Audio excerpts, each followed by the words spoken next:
if we look at every diet, you will actually learn and recognize that they all actually have the same things they eliminate. Right? So inflammatory foods are all aligned, but fried foods, sugar, flour, vegetable oils, trans fats, they are all eliminated in any kind of diet. Right? So what I would say is it's especially with nutrition, it is what you eliminate that is most important, because what we're eliminating a lot of times 80%, which is leading to something like 76% of Australians, I just looked at the latest stats, will pass away with some kind of nutritional correlation disease, meaning that they, whether it be diabetes, heart disease, something that could have been mitigated with proper nutrition.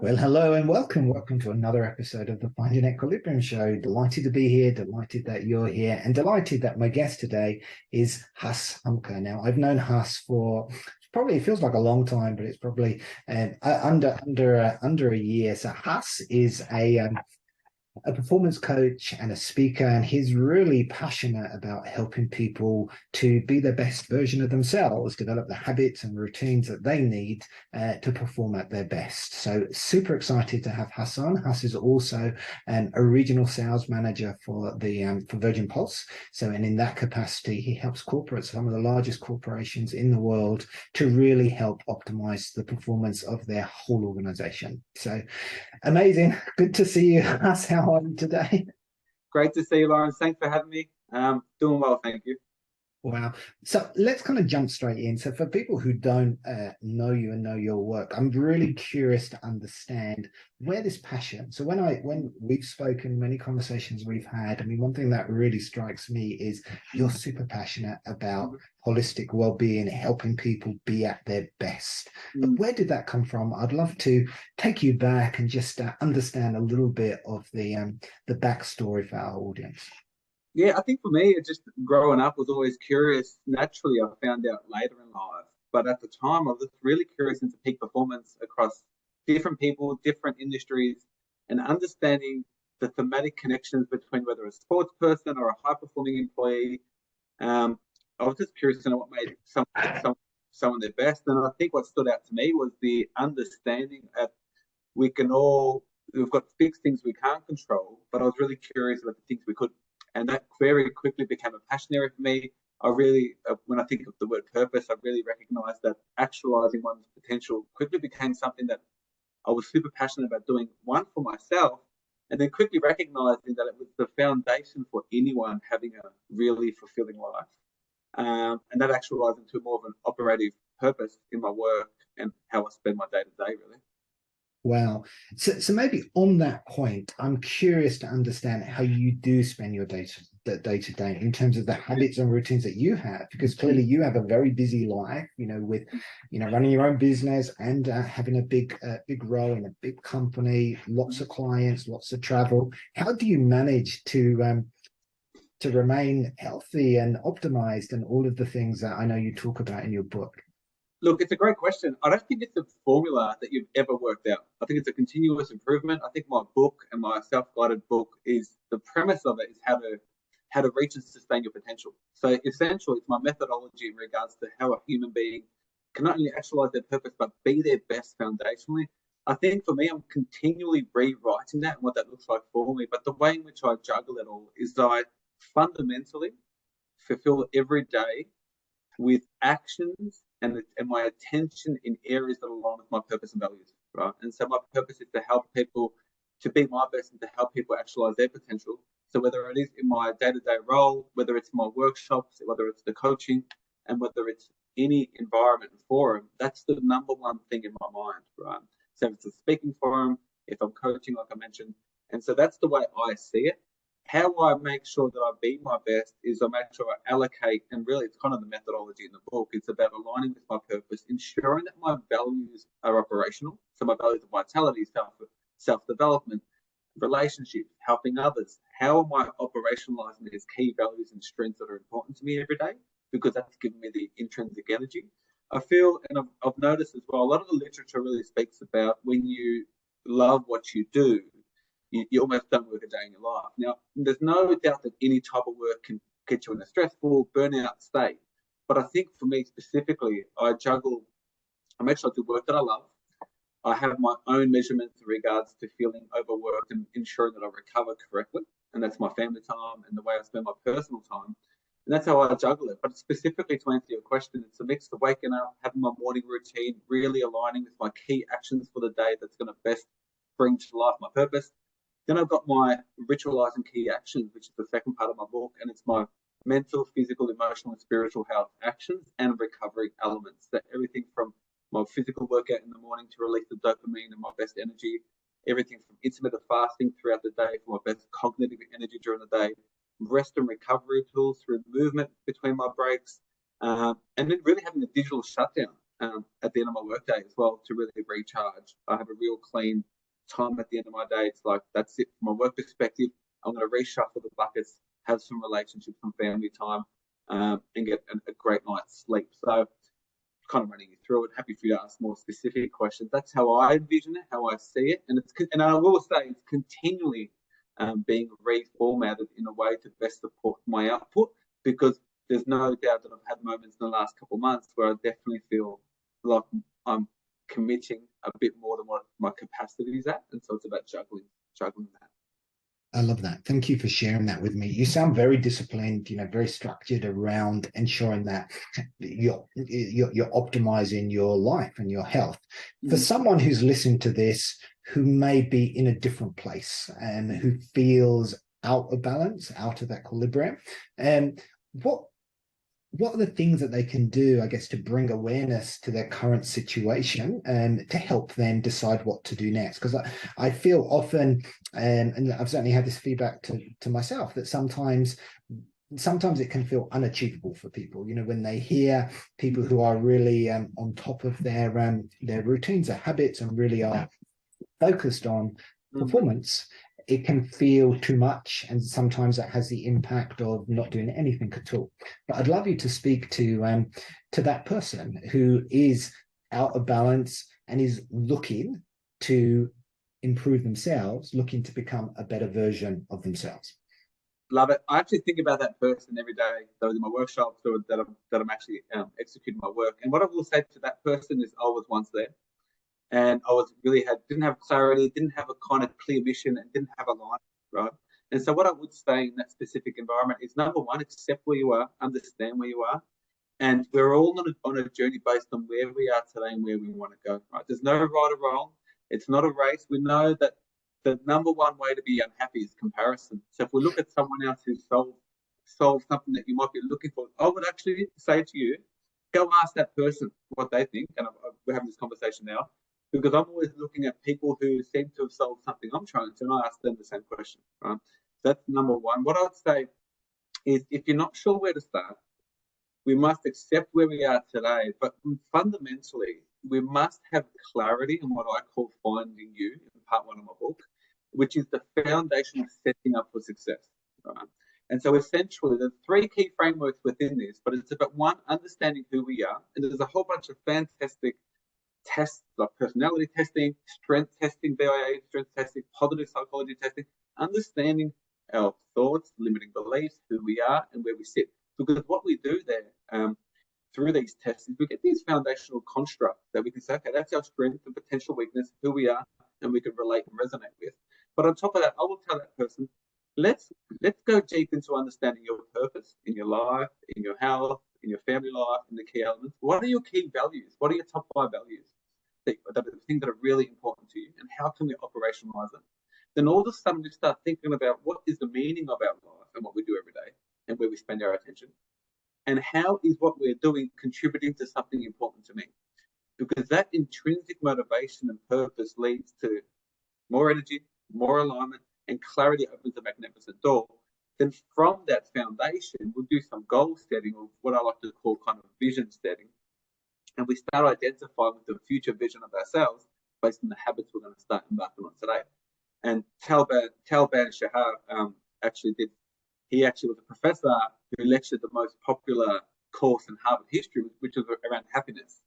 And essentially the number one thing about happiness is it's progress up the mountain. where Right. happiness is, not the destination. So Interesting. Yeah. I felt, and I encourage everyone to consider what I just mentioned there, because I've never felt more clarity and energy than having alignment on where I'm going rather than getting to a destination. The destination is obviously often kind of a lost area because you've gotten somewhere and you expected a different feeling. Happiness is in the journey, right? And so I encourage you to kind of digest it that way. I love that. I love that. And, it really is about wherever you are, and enjoy that process, and because that's your life. And I guess your life is the journey rather than the destination, but having some kind of key things to inspire people, because I think I often think about it a bit like a house. When you start decorating one room, eventually you realize that the other rooms need upgrading as well, and it's a bit like that with habits. And we start to improve, or we start to go to the gym, and then we start to realize that maybe we could upgrade our diet and change our social, and it starts to have this positive ripple effect throughout our life. But I'd love to understand from you some of the habits, like some of the starting habits that people could do. So I get what you're saying, that we do this understanding of where you are and your purpose and your meaning, and all of those things, which is great. But some of the more specific things that people could do, are there some quick wins that you could share that could really help people start on that journey? Yeah, I'll come from a very holistic perspective, and I think the second part of all this, after the foundation, is ritualizing key actions around mental, physical, emotional, and spiritual health. And I think that's the key element where we can start the foundation of human being best operating from an energy perspective and feeling our best is our mitochondria function. That's the powerhouse of our body, our cells, right? And so the key habits then become, we know who we are, like you mentioned, but what are we going to start doing every day? And the way I like to always think is, what are the behavioral things, the key things, and functionally for a human being, we all have 24 hours in a day. And the four functional things would be our movement. How are we moving? How are we moving our body, which has got amazing holistic health benefits? Nutrition. What are we feeding our body to help us best have the best energy to best be present every single day? What is our sleep like, which is essentially the foundation of our physical health? And the last bit's around mindfulness, right? Our parasympathetic breathing and the ability to be present where we are. Now, that to me is scrap away all those. We live in a current world of kind of, you purchase this supplement for this outcome. But if we're from a behavioral perspective, it costs you absolutely nothing but planning and practice. These are the four key elements that I always hone in on. They're the foundation of our physical health. And so to answer your question, that is kind of the foundation of actions, right? They're the four key actions. And picking on each of those, so like sleep, for example, a lot of people struggle with sleep. And if that's a problem for somebody, would you help them? How would you help them to kind of optimize their sleep, for instance? Yeah, so everything's really around understanding where we are today, understanding why sleep's being compromised in the current world we live in, and totally accepting it. Everyone's got unique situations. I've got young children. You all have reasons why we can't get optimal sleep. But it's about setting ourselves up for success in doing that, right?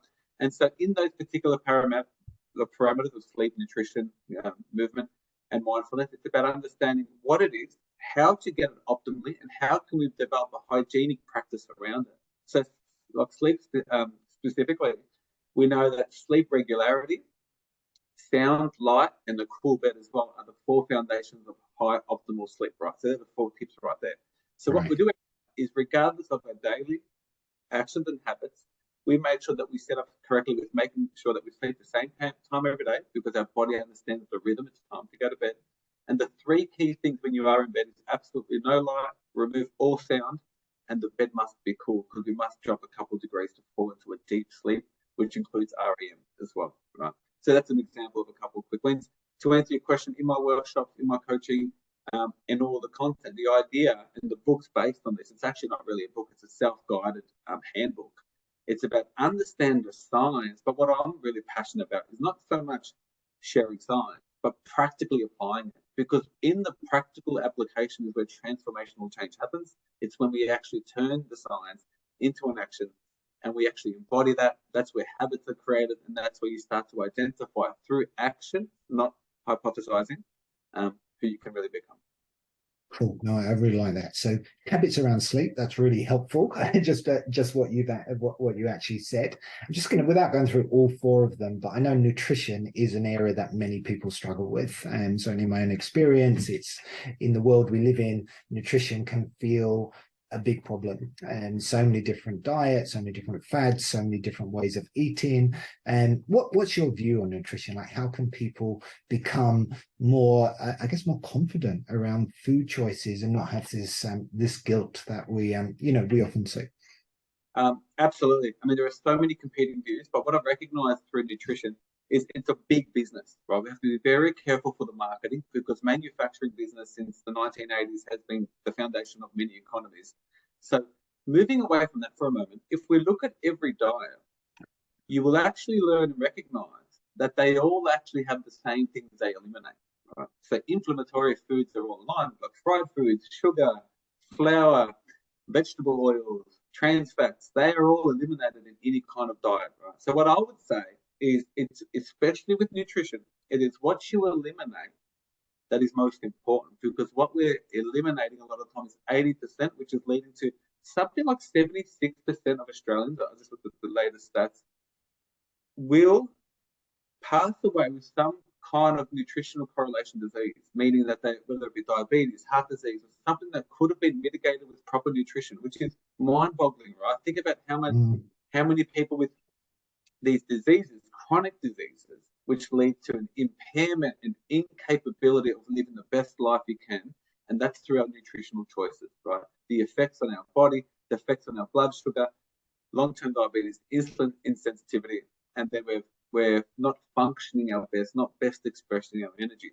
So back to your tip there, I would say if you remove those 5 inflammatory common foods in the Western world, we're then left with food we can recognize, food that's not made to stay on a shelf, or it's got an endless ingredient list that no one can understand. And that would be my advice because that removing will nullify and help you more than often adding these specific superfoods. Now, if we think about food marketing, everything is like these are the top 5 foods to eat, right? When really, if you remove the top 5 foods that will take away your energy and health, we've got everything we need within us. It's what we're actually consuming that's ruining our foundation of energy when it comes to nutrition. Yeah. Wow. So that's incredible. Like so because I guess what goes through my mind when I hear you speak is food is medicine, so if you actually actually become more aware of the ingredients that you're putting into your body, then of course that's going to impact your energy and with better energy, better productivity. So we actually get what we want in life. So it all kind of Exactly. ties together. And I would just make a point there. I love the connection you made there. I think a lot of people just don't make that connection. Right? It's normal to eat in this way, or that's what we Mm, do, right? And so the whole thing around social modeling in our society is: do we do what we want, or what we're encouraged to do, or what's okay? And if we step, mm, and that's why we step, and this is why I always start from the foundation of finding yourself and your true purpose, your true who you want to be, and what you want to be. Because when you identify with the vision of yourself, that's the best vision of yourself. Then you'll make choices to feed that person, right? Because now we're thinking of food as the foundation and energy in our medicine to best express our purpose, rather than yes. something we just do for enjoyment. Yeah. Right? Yeah, I absolutely love that because I mean that I think that kind of hits the nail on the head. I guess one thing we see in our society, and I'm not saying this is good or bad, but one thing we see is convenience becomes the number one driver, and we're not really thinking about the true impact of that decision. Buying a quick, you know, burger or something that may have all of the ingredients that you said, leads to inflammation, will create, or will increase the risk of creating those problems down the line. And if you have a more, you know, positive self view of yourself, and you want to be this better version of yourself, then of course you deserve to feed your body the best quality ingredients. So There's no good or bad judgment. If you want to enjoy a burger and it provides you so much more benefit and goodness than it does removing it. And I work with a lot of people who on the weekends eat anything and it works for them because that's the balance and in your words, the equilibrium in their life. That's how they find it. Um, but it's about, for me, it's providing a landscape to help understand these are the moving parts. This is the facts. Now make choices accordingly. And if we all made choices with knowing the black and white facts, I think we'd be be a lot more conscious. But of course, to your point, we live in a world of we outsource convenience, right? It's more and more about being convenient, because it's more and more about being most productive out of the day. Arguably, that's not the best for optimizing our performance. I'm constantly juggling that myself, right? Mm. Am I being it eliminates me from being very present if I'm constantly trying to do the most convenient thing and try to pack more in, because the goal, of course, is to be where you are. Yes. Right? No, completely. So what you're saying is the more aware we are of the choices, and I guess it's the consequences of those choices, and because eating something feels very inconsequential, if you like. I'm hungry, so I'm going to have a quick sandwich, and that's it. We just eat it. But I guess what we're not aware of is the consequences of that on our body. Could be it reduces our energy, it makes us lethargic, and it makes us Right. less productive. So the irony is that if you actually focus on your well-being in a bigger way, a more conscious way, then you actually get the improvements in productivity and performance that you're actually seeking. Absolutely, right. I mean, most people have a high carbohydrate lunch on the go and have an afternoon crash. They don't think about it too much. They think about the high blood sugar influx and then the crash that comes from that, because that continuous way we typically in the Western world or encouraged to eat is, of course, influx of carbohydrates throughout the day, which really play with our energy levels for a lot of us. Now, to your point, we're just doing it and we're just kind of getting on with it. But if we reframe it and think about it and conscious about it, we will start to make the actions. Because if your purpose is to be the best you as a father in your work, we're not a battery that kind of dwindles away at the end of the day. We need to make actions and behaviors if we want to actualize our purpose that best supports what we're trying to achieve, right? Which means higher level of output, cognitive function, and presence throughout the whole day. Perfect. Yeah, no, I love that. Just moving on and just talking for one moment, just about because I know you do a lot of workshops. I mean, you've written a book, and I'd love you to talk about that in a moment. But for someone who's sitting here thinking, and I get this a lot in my work, that leaders come over often and say this all makes sense, to help a team optimize their performance. The trouble is I'm not doing it myself, and how can I actually advocate and be a role model? But when you go into corporates, and we both work in that space, and one thing I love about the corporate market is that they do provide channels and platforms to get to lots of people. And when you're actually addressing an audience of employees working for one organization, how would you address it? Because in my experience, there are some things that would have enormous benefit. Nutrition, you could argue, fits into that, but often sits in the too hard basket, because the system we're in, or the society we're in, is not necessarily set up for the way that would help people to optimize their nutrition. But I'd love to understand more about how you connect with corporate employees to help them become more aware of their holistic health and how to optimize their energy. Yeah, I love it. I think it's the golden question, and I'm very fortunate to work with the global leading provider of digital wellbeing at Virgin Pulse, and I run my own workshops and facilitate coaching with different groups as well. And what I'd say, it's a collective of different things, but specifically, you hit something on the head. What it needs to be, and what I encourage and what we encourage is everyone's different, and so you need to understand and provide the landscape, the knowledge, or the health literacy for individuals to understand. This is the current science. This is where you are today. So understanding kind of self-awareness, because well-being, if you ask someone how they are, 9 out of 10 people will say, I'm okay, I'm doing good. But what is that? Right? And so the ability to get under the hood, understand what that means, understand what actually are our high-risk areas, medium-risk areas across holistic health, and then being able to work on that specifically based on my self-awareness and actions that are going to help me get from where I am today to where I want to go. So with Virgin Pulse, I'm incredibly fortunate. It's not by luck that I've worked with them. We are very much aligned because it's an actual chance to actualize and work with employers to fulfill a personalized strategy to help actualize each and every individual's well-being, because it helps identify high-risk areas and drive health literacy and healthy habits for individuals to be their best, right? But on top of that, of course, employers have their own health strategy to employ as well. And so that ability to not only drive engagement and if you like, motivation from an employee perspective, but a top-down approach as well to help lead and encourage as well. And in regards to leaders, we have so many, and what I'm recognizing now, we have so many HR people leaders who are so overworked in the last few years. If you think about, if anyone's been overworked, it's people leaders, right? And so they have the permission to, you know, to have slipped up a few times personally because they've been incredible consulting types helping teams. And that's where digital has got an incredible scalable application. And I think teaming up with transformational situations and what I call environments like workshops, coaching workshops, and these type of things, and I run quite a few of them across the topics we've spoken about today. What they do is they help individuals come, provide their attention, understand the literature, have a conversation, a coaching conversation, identify where they are, and understand the next thing they're going to do in their life, and have a professional in front of them to help nurture that as well.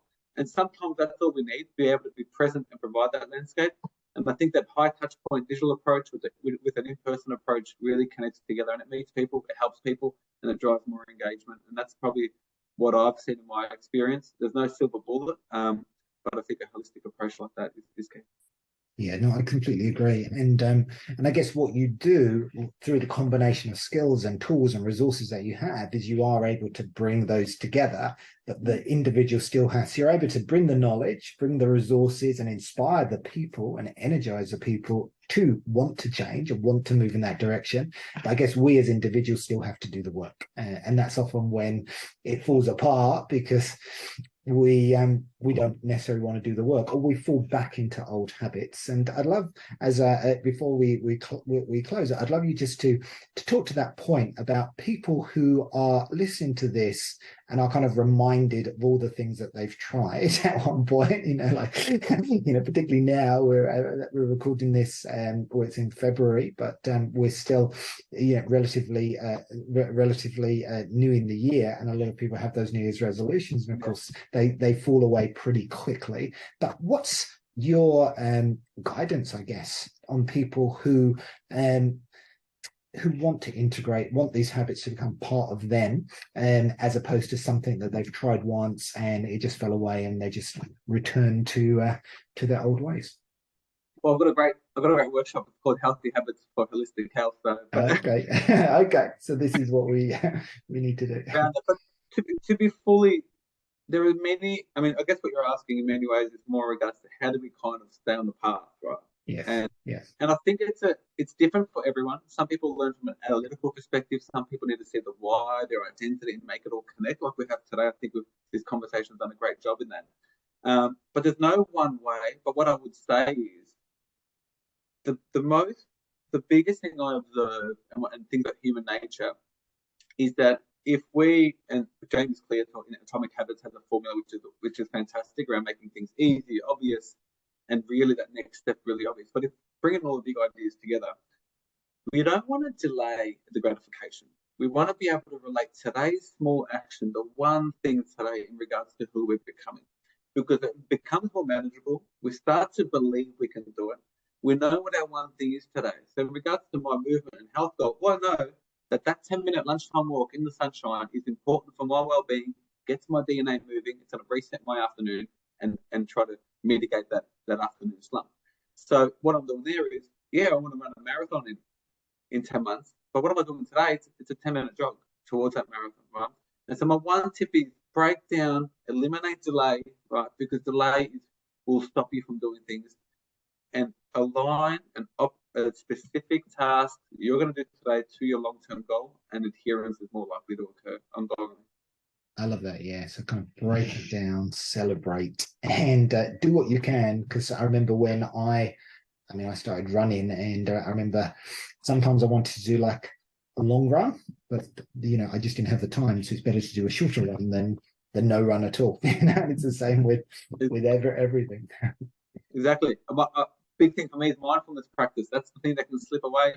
Even if I get 3 breaths in, you've done it right. Self-confidence. Yeah. It's the repetition, the getting it done, because the action leads the belief, that leads the self-confidence, and it really builds that self-esteem. Right? That's wonderful.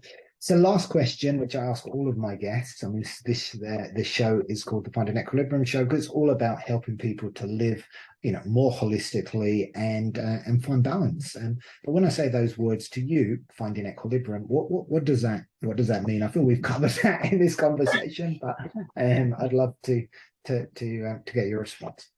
My thought about equilibrium, I love the term, right? The balance of the tension over it all. For me, foundationally, that finding equilibrium is the full alignment in regards to who we are, what we do, and what we're trying to achieve all in one, right? It's that what we say, what we do, and who we are all aligned, the congruence.